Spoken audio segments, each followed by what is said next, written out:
Assalamualaikum warahmatullahi wabarakatuh.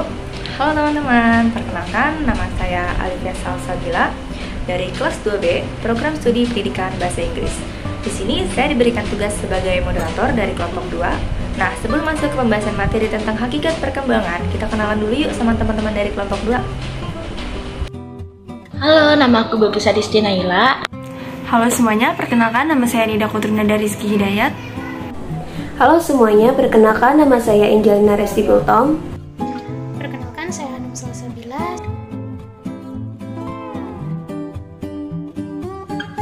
Adapun pembahasan dari bagian pertama yaitu pendahuluan, dapat kita lihat perkembangan dimaknai sebagai suatu proses perubahan dalam diri individu atau organisme secara fisik maupun psikis menuju tingkat kedewasaan atau kematangan. Perkembangan itu berlangsung secara sistematis, progresif, dan berkesinambungan. Secara psikis, perkembangan mengarah kepada pembentukan kepribadian yang sangat menentukan seseorang dalam bersosialisasi. Di dunia pendidikan, proses sosialisasi terdiri dari beberapa tahap. Salah satunya adalah tahap tugas perkembangan. Tugas perkembangan merupakan suatu tugas yang muncul pada periode tertentu dalam suatu rentang kehidupan individu, yang apabila tugas itu dapat berhasil dituntaskan akan membawa kebahagiaan atau kesuksesan dalam menuntaskan tugas berikutnya. Sebaliknya, apabila gagal, maka akan menyebabkan ketidakbahagiaan pada diri individu yang bersangkutan, menimbulkan penolakan masyarakat dan kesulitan-kesulitan dalam menuntaskan tugas-tugas berikutnya. Oleh karena itu, kemampuan menilai dan memahami lebih jauh tentang perkembangan peserta didik menjadi syarat penting dalam suatu proses pengajaran. Saya akan menjelaskan tentang perkembangan. Perkembangan adalah perubahan-perubahan psikofisis sebagai hasil dari proses pematangan dari fungsi-fungsi psikis dan fisis pada diri anak yang ditunjang oleh faktor lingkungan dan proses belajar dalam periode tertentu menuju kedewasaan. Baik, untuk materi selanjutnya akan dijelaskan oleh saya. Yang dimaksud dengan sistematis, progresif, dan berkesinambungan adalah sebagai berikut. Yang pertama, sistematis. Sistematis berarti perubahan dalam perkembangan itu bersifat saling ketergantungan atau saling mempengaruhi antara bagian-bagian organisme seperti fisik atau psikis, dan merupakan suatu kesatuan yang harmonis. Contoh prinsip ini adalah seperti kemampuan berjalan kaki seiring dengan matangnya otot-otot kaki atau berkembangnya minat untuk memperhatikan lawan jenis seiring dengan matangnya hormon seksual. Yang kedua adalah progresif. Progresif berarti perubahan yang terjadi bersifat maju, meningkat, mendalam, atau meluas, baik secara kuantitatif, fisik maupun secara kualitatif, psikis. Contohnya seperti terjadinya perubahan proporsi dan ukuran fisik anak, dari pendek menjadi tinggi, dari kecil menjadi besar, dan perubahan pengetahuan atau kemampuan anak, dari yang sederhana sampai kepada yang kompleks, mulai dari mengenal huruf dan angka sampai kepada kemampuan membaca, menulis, dan berhitung. Yang terakhir adalah berkesinambungan. Berkesinambungan berarti perubahan pada bagian atau fungsi organisme itu berlangsung secara berurutan dan beraturan. Contohnya, untuk dapat berjalan, seorang anak lebih dahulu tentang tengkurap, duduk, merangkak, dan berdiri.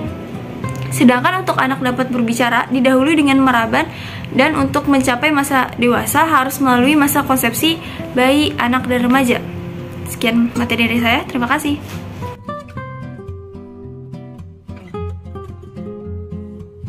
Di sini saya akan menjelaskan tentang ciri-ciri perkembangan. Ciri-ciri perkembangan dalam diri individu atau organisme yang pertama itu terjadinya perubahan ukuran dalam aspek fisik seperti tinggi badan, berat badan, dan organ-organ tubuh. Sedangkan psikis semakin bertambahnya perbendaharaan kata dan matangnya kemampuan berpikir serta menggunakan imajinasi yang kreatif. Yang kedua itu terjadinya perubahan proporsi dalam aspek fisik, seperti proporsi tubuh anak berubah sesuai dengan fase perkembangannya, dan pada usia remaja proporsi tubuh mendekati proporsi tubuh dewasa. Sedangkan psikisnya itu perubahan imajinasi dari yang fantasi ke realitas, dan perubahan perhatiannya dari yang tertuju kepada dirinya sendiri perlahan-lahan meluas kepada orang lain. Yang ketiga itu lenyapnya tanda-tanda lama dalam aspek fisik, seperti lenyapnya kelenjar timus atau kelenjar kanak-kanak yang terletak pada bagian dada, rambut halus, dan gigi susu. Sedangkan pada psikis, lenyapnya masa mengoceh atau meraban bentuk gerak-gerik kanak-kanak seperti merangkak, dan perilaku impulsif seperti melakukan sesuatu sebelum berpikir. Lalu yang keempat, munculnya tanda-tanda baru dalam aspek fisik, tumbuh atau pergantian gigi, dan matangnya organ-organ seksual pada usia remaja, baik primer maupun sekunder. Sedangkan kondisi psikisnya, berkembangnya rasa ingin tahu, terutama yang berhubungan dengan ilmu pengetahuan, lingkungan alam, nilai-nilai moral, dan agama.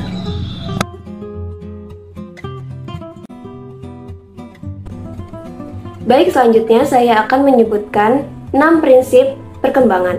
Yang pertama yaitu perkembangan merupakan proses yang tidak pernah berhenti sepanjang hidup individu. Lalu prinsip yang kedua yaitu semua aspek perkembangan saling mempengaruhi. Dan selanjutnya prinsip yang ketiga, perkembangan mengikuti pola atau arah tertentu.